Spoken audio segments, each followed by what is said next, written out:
आबाहुपुरुषाकारं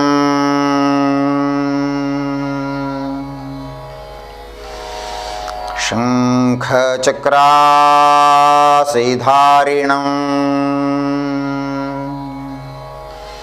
सहस्रशीर्षं श्वेतं प्रणमामि पतञ्जलिम्।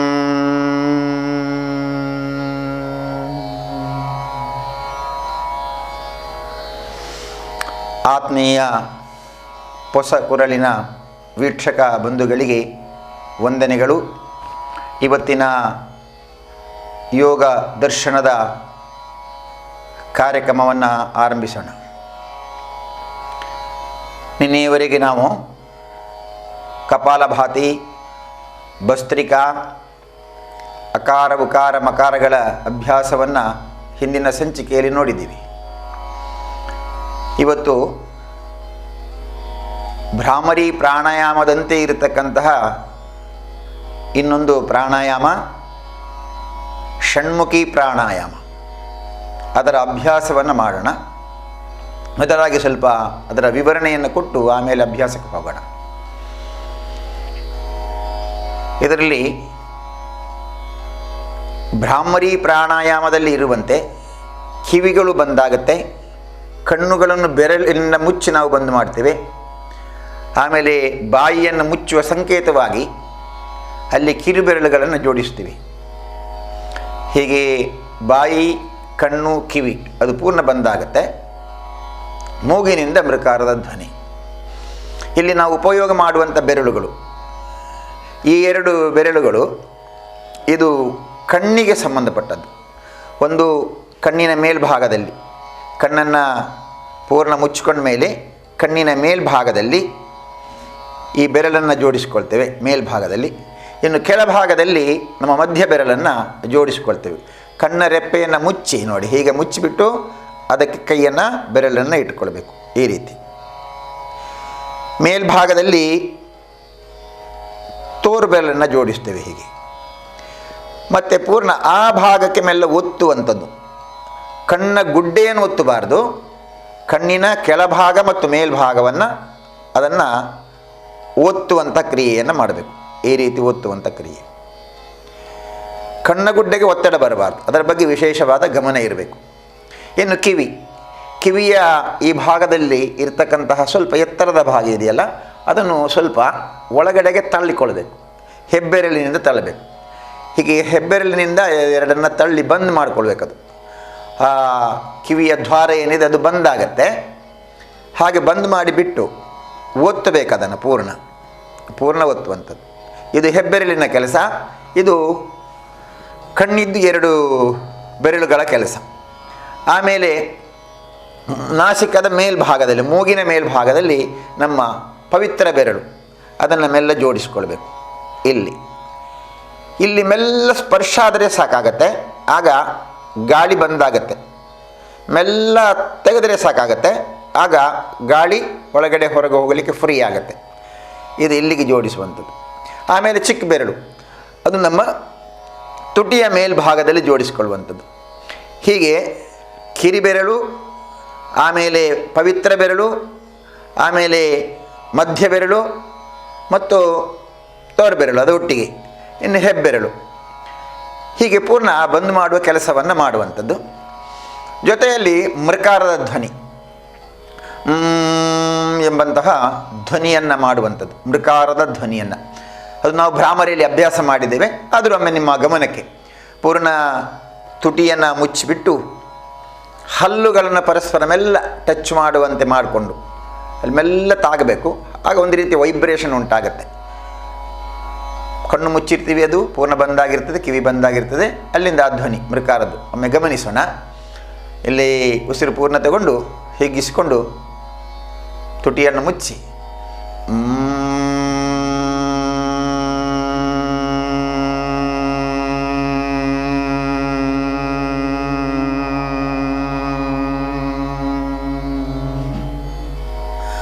ಹೀಗೆ ಮೃಕಾರದ ಧ್ವನಿಯನ್ನು ಮಾಡುವಂಥದ್ದು. ಹೀಗೆ ಕಿವಿ ಬಂದಾಗಿರ್ತದೆ, ಕಣ್ಣು ಬಂದಾಗಿರ್ತದೆ, ಮೂಗಿನ ಹತ್ತಿರಕ್ಕೆ ಕೈಯನ್ನು ಜೋಡಿಸಿರ್ತೇವೆ, ಬಾಯಿ ಸಂಪೂರ್ಣ ಬಂದಾಗಿರ್ತದೆ. ಇದು ಷಣ್ಮುಖಿ ಪ್ರಾಣಾಯಾಮದ ಕ್ರಿಯೆ. ಇದನ್ನೊಮ್ಮೆ ಚೆನ್ನಕ್ಕೆ ನೋಡೋಣ. ಒಂದು 3 ಸರ್ತಿ ನಾನು ಮಾಡ್ತೇನೆ. ಅದಾದ ಮೇಲೆ ಭೈರವಿ ಮುದ್ರೆ, ಕೈಗಳನ್ನು ಮಂಡಿ ಮೇಲೆ ಇಟ್ಕೊಂಡು ದೀರ್ಘ ಉಸಿರಾಟದ ಕ್ರಿಯೆಯನ್ನು ಮಾಡುವಂಥದ್ದು. ಹೀಗೆ 3 ಬಾರಿ ಇವತ್ತು ಮಾಡೋಣ. ಮತ್ತು ನಾವು ಅಭ್ಯಾಸಕ್ಕೋಸ್ಕರ ಮನೆಯಲ್ಲಿ 7 ಸಲ ಅದನ್ನು ಮಾಡಿಕೊಳ್ಬೇಕು, ನಿತ್ಯ 7 ಆವರ್ತಿ ಮಾಡಿಕೊಳ್ಬೇಕು. ನೋಡಿ, ಇಲ್ಲಿಂದ ಮೊದಲು ನಮ್ಮ ಕಿವಿಯ ಕೆಲಸ. ಕೈಗಳನ್ನು ಪೂರ್ಣ ಪಕ್ಕದಲ್ಲಿಟ್ಟುಕೊಂಡು ಅದು ಭೂಮಿಗೆ ಸಮಾನಾಂತರ ಇರುವಂತೆ, ಕೆಳಗಡೆಯೋ ಮೇಲ್ಭಾಗಕ್ಕೂ ಹೋಗಬಾರ್ದು, ಭೂಮಿಗೆ ಸಮಾನಾಂತರ. ಕಿವಿಗೆ ಮೊದಲು ಹೆಬ್ಬೆರಳನ್ನು ಜೋಡಿಸಿಕೊಳ್ಳುವಂಥದ್ದು ಮೊದಲಿನ ಕೆಲಸ. ನೋಡಿ, ಇಲ್ಲಿ ಕಿವಿಯನ್ನು ಟಚ್ ಮಾಡಿ ತಳ್ಳಬೇಕು. ಅದಾದ ಮೇಲೆ 2 ಬೆರಳುಗಳಿಂದ ಕಣ್ಣನ್ನು ಮುಚ್ಚುವಂಥದ್ದು. ಕಣ್ಣಿನ ಭಾಗಕ್ಕೆ ಮೇಲ್ಭಾಗ ಮೊದಲು ಕೆಳಭಾಗವನ್ನು ಟಚ್ ಮಾಡಿಕೊಂಡ್ರೆ ಚೆನ್ನಾಗಿ ಆಗುತ್ತೆ. ಕೆಳಗಿನ ಭಾಗವನ್ನು ಸ್ವಲ್ಪ ಕಣ್ಣಿನ ರೆಪ್ಪೆಯನ್ನು ಅಗಲ ಮಾಡಿಕೊಂಡಲ್ಲಿ ಮುಚ್ಚುವಂಥದ್ದು. ಮತ್ತು ಮೇಲ್ಭಾಗದಲ್ಲಿ, ಕಣ್ಣ ಗುಡ್ಡೆಯ ಮೇಲ್ಭಾಗದಲ್ಲಿ ಆದಷ್ಟು ಕೈಯ ಬೆರಳುಗಳನ್ನು ನಾಸಿಕದ ಹತ್ತಿರಕ್ಕೆ, ಮೂಗಿನ ಹತ್ತಿರಕ್ಕೆ ತರಬೇಕು. ಇಲ್ಲಿ ಕಣ್ಣ ರೆಪ್ಪೆಯನ್ನು ಅಗಲಿಸಬೇಕು, ಮತ್ತೆ ಒತ್ತಿಟ್ಟುಕೊಳ್ಬೇಕು. ಇನ್ನು ಪವಿತ್ರ ಬೆರಳನ್ನು ಅದನ್ನು ಮೂಗಿನ ಮೇಲೆ ಮೆಲ್ಲಕ್ಕೆ ಟಚ್ ಮಾಡಿಟ್ಕೊಳ್ಳೋದು. ಆಮೇಲೆ ಚಿಕ್ಕ ಬೆರಳನ್ನು ತುಟಿಯ ಹತ್ತಿರದಲ್ಲಿ ಇಟ್ಟುಕೊಳ್ಳೋದು. ಇದಾದ ಮೇಲೆ ಬೆನ್ನೆಲುಬನ್ನು ಸಂಪೂರ್ಣ ನೇರ ಮಾಡಿಕೊಂಡು ಕೈಯ ಬೆರಳುಗಳನ್ನೆಲ್ಲವನ್ನು ಗಮನಿಸಿಕೊಂಡು ಪೂರ್ಣ ಕಿವಿಯನ್ನು ಬಂದ್ ಮಾಡಿಬಿಟ್ಟು ಕಣ್ಣನ್ನು ಪೂರ್ಣ ಅರಳಿಸಿಕೊಂಡು ಪೂರ್ಣ ಉಸಿರು ತಗೊಳ್ಳೋದು.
ಸ್ವಲ್ಪ ಹೊತ್ತು ಕಣ್ಣುಗಳನ್ನು ಹಾಗೆ ಮುಚ್ಚಿಡಬೇಕು.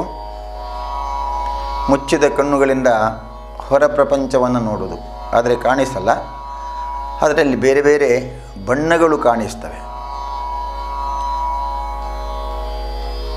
ಬೇರೆ ಬೇರೆ ಬಣ್ಣಗಳು ಕಾಮನ ಬಿಲ್ಲಿನ ಆಕಾರದಲ್ಲಿ ಅಥವಾ ದೀಪಾಕಾರದಲ್ಲಿ ಅಥವಾ ನಕ್ಷತ್ರದ ಆಕಾರದಲ್ಲಿ ಅಲ್ಲಿ ಬೆಳಕುಗಳು ಕಾಣಿಸ್ತವೆ. ಪೂರ್ಣ ಸ್ಥಿತಿಯಿಂದ ಹೊರಬಂದ ಮೇಲೆ ಒಂದು ಕಣ್ಣಿನಲ್ಲಿ ಕಾಣುವಂತಹ ಕೆಲವು ದೃಶ್ಯಗಳು, ಜೊತೆಯಲ್ಲಿ ಮನಸ್ಸಿನ ಮೇಲೆ ಆಗಿರುವ ಅಗಾಧವಾದ ಪರಿಣಾಮ, ಅದೆಲ್ಲದರ ಪರಿಣಾಮವಾಗಿ ಒಂದು ರೀತಿಯ ಖುಷಿ, ಆನಂದ, ತೃಪ್ತಿ, ನೆಮ್ಮದಿ ಅದೆಲ್ಲನೂ ಆ ಸಂದರ್ಭದಲ್ಲಿ ಸಿಗುತ್ತೆ. ಹೀಗೆ ಸ್ವಲ್ಪ ಹೊತ್ತು ಆ ಸ್ಥಿತಿಯಲ್ಲಿ ಆನಂದವಾಗಿರುವುದು, ಅದನ್ನೇ ನೋಡುವುದು, ಮುಚ್ಚಿದ ಕಣ್ಣುಗಳಿಂದ ನೋಡುವುದು, ದೀರ್ಘ ನಿಧಾನದ ಉಸಿರಾಟದ ಕ್ರಿಯೆಯಿಂದ ಅನುಭವಿಸುವುದು. ಮತ್ತು ಸ್ವಲ್ಪ ಕಣ್ಣನ್ನು ತೆರೆದು ಮತ್ತೆ ಮುಚ್ಚಿಕೊಳ್ಳಬೇಕು. ಮತ್ತೆ ಪೂರ್ಣ ನಿಧಾನಕ್ಕೆ ಕಣ್ಣುಗಳನ್ನು ತೆರೆಯುವ ಕೆಲಸವನ್ನು ಮಾಡುವುದು. ಹೀಗೆ ಪೂರ್ಣ ಭ್ರಾಮರಿ ಪ್ರಾಣಾಯಾಮದ ಹಾಗೇ ಇರತಕ್ಕಂತಹ ಷಣ್ಮುಖಿ ಪ್ರಾಣಾಯಾಮ ಇದು. ಇದನ್ನು ಮಾಡುವುದರಿಂದ ತುಂಬ ಲಾಭಗಳಿದೆ. ಒಂದು, ಕಣ್ಣಿನ ಕೆಳಭಾಗದಲ್ಲಿ ಮೇಲ್ಭಾಗದಲ್ಲಿ ಆಗುವಂಥ ಕಪ್ಪು ಕಲೆಗಳು ಚಿಕ್ಕ ಮಕ್ಕಳಲ್ಲಿ ಇರ್ತದೆ, ಇಲ್ಲಿ ಕರ್ರಗೆ ಆಗಿರ್ತದೆ, ಅಲ್ಲಿ ರಕ್ತದ ಸಂಚಾರ ಚೆನ್ನಾಗಿ ಆಗಲ್ಲ, ಅದಕ್ಕೋಸ್ಕರ ಕಪ್ಪು ಕಪ್ಪಾಗಿ ಇರ್ತದೆ. ಅಲ್ಲಿ ಒಂದು ರೀತಿಯ ತೇಜಸ್ಸು, ಓಜಸ್ಸು, ಕಾಂತಿಗಳು ಉಂಟಾಗುತ್ತೆ. ಇನ್ನು ಮುಖದ ನರಮಂಡಲದ ಮೇಲೆ, ಇಡೀ ಮುಖದಲ್ಲಿ ಪೂರ್ಣ ಎಲ್ಲ ಗಮನಿಸಿದರೆ ಇಡೀ ಒಂದು ರೀತಿ ಕಪ್ಪು ಬಣ್ಣಗಳು ಇದೆಲ್ಲ ಆಗಿರ್ತದೆ, ಅದು ಕೂಡ ಚೆನ್ನಾಗಿ ಆಗುತ್ತೆ. ಇನ್ನು ನಮ್ಮ ಉಸಿರಾಟದ ಕ್ರಿಯೆ ಅದರಲ್ಲಿನೂ ಏರಿಳಿತಗಳಿರ್ತದೆ, ಅದರಿಂದಾಗಿ ಸಮಸ್ಯೆಗಳಾಗತ್ತೆ. ಈಡ ಮತ್ತು ಪಿಂಗಳದಲ್ಲಿ ಒಂದೇ ರೀತಿ ಉಸಿರಾಟದ ಕ್ರಿಯೆ ಆಗಬೇಕು, ಅದನ್ನು ಚೆನ್ನಾಗಿ ಆಗುತ್ತೆ. ಇನ್ನು ಮಾನಸಿಕವಾಗಿರ್ತಕ್ಕಂಥ ತುಮುಲಗಳು, ಯಾರ್ಯಾರಿಗೆ ಖಿನ್ನತೆ ಇದೆ, ಬದುಕೇ ಬೇಡ ಅಂತ ಅನ್ನಿಸುವವರು, ಯಾಕಪ್ಪ ಬದುಕುವುದು ಅಂತ ಅನ್ನಿಸುವವರು, ಅದಕ್ಕೆಲ್ಲ ಈ ಒಂದು ಪ್ರಾಣಾಯಾಮ ತುಂಬ ಖುಷಿ ಕೊಡುತ್ತೆ, ಅದರಿಂದ ಲಾಭ ಆಗುತ್ತೆ. ಹೀಗೆ ಈ ಷಣ್ಮುಖಿ ಪ್ರಾಣಾಯಾಮವನ್ನು ಚಂದಕ್ಕೆ ನಿತ್ಯ ಅಭ್ಯಾಸ ಮಾಡೋಣ. ನಾನು 3 ಸಲ ತೋರಿಸಿದ್ದೇನೆ, ಅದನ್ನು 7 ಆವರ್ತಿ ಮಾಡಬೇಕು. ಉಸಿರು ತಗೊಳ್ಳೋದು, ಭ್ರಾಮರಿ ಹೇಳೋದು, ಮತ್ತೆ ಹೇಳೋದು, ಮಾಡೋದು. ಹಾಗೆ 7 ಸಲ ನಾವು ನಿತ್ಯ ಭ್ರಾಮರಿಯನ್ನು ಅಭ್ಯಾಸ ಮಾಡಿಕೊಂಡು ಅದರ ಮುಖಾಂತರವಾಗಿ ಷಣ್ಮುಖಿ ಪ್ರಾಣಾಯಾಮವನ್ನು ಮಾಡಿಕೊಂಡ್ರೆ ಆಗ ಆನಂದವಾಗಿರಲಿಕ್ಕೆ ಸಾಧ್ಯ. ಹಾಗೆ ಇವತ್ತಿನ ಈ ಸಂಚಿಕೆಯಲ್ಲಿ ಷಣ್ಮುಖಿ ಪ್ರಾಣಾಯಾಮದ ಬಗ್ಗೆ ನಾನು ನಿಮಗೆ ವಿಷಯವನ್ನು ಮಂಡನೆ ಮಾಡಿದ್ದೇನೆ. ಹೀಗೆ ಇದನ್ನು ಅಭ್ಯಾಸ ಮಾಡಿ ಜೀವನವನ್ನು ಸಾರ್ಥಕ ಮಾಡಿಕೊಳ್ಳೋಣ. ಇವತ್ತಿನ ಈ ಸಂಚಿಕೆಯನ್ನು ಮುಕ್ತಾಯ ಮಾಡೋಣ. ಎಲ್ಲರೂ ಚೆನ್ನಾಗಿ ನೆಟ್ಟಗೆ ಕೂತ್ಕೊಳ್ಳೋ ಪ್ರಯತ್ನ ಮಾಡುವ. ಬೆನ್ನು ಹುರಿ ನೇರ ಆಗಿರಬೇಕು. ಅದೇ ರೀತಿ ಚಿನ್ಮುದ್ರೆಯನ್ನು ಮಾಡಿಕೊಂಡು ಶಾಂತಿ ಮಂತ್ರದೊಂದಿಗೆ ಮುಕ್ತಾಯ. ಪೂರ್ಣ ಬೆನ್ನೆಲುಬು ನೇರ, ದೀರ್ಘ ಉಸಿರನ್ನು ತಗೊಂಡು 3 ಬಾರಿ ಓಂಕಾರ, ಅದಾಗಿ ಶಾಂತಿ ಮಂತ್ರ.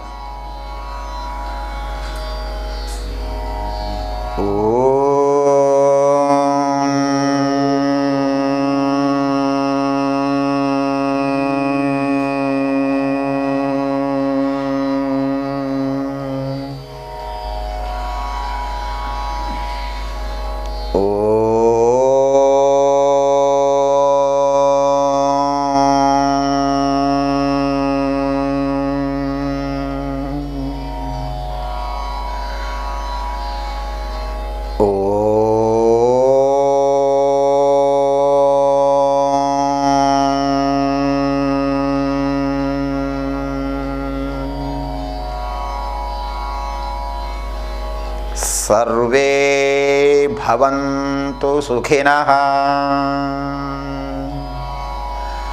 ಸರ್ವೇ ಸಂತು ನಿರಾಮಯಾಃ, ಸರ್ವೇ ಭದ್ರಾಣಿ ಪಶ್ಯಂತು, ಮಾ ಕಶ್ಚಿತ್ ದುಃಖಭಾಗ್ ಭವೇತ್. ಓಂ ಶಾಂತಿ ಶಾಂತಿ ಶಾಂತಿ.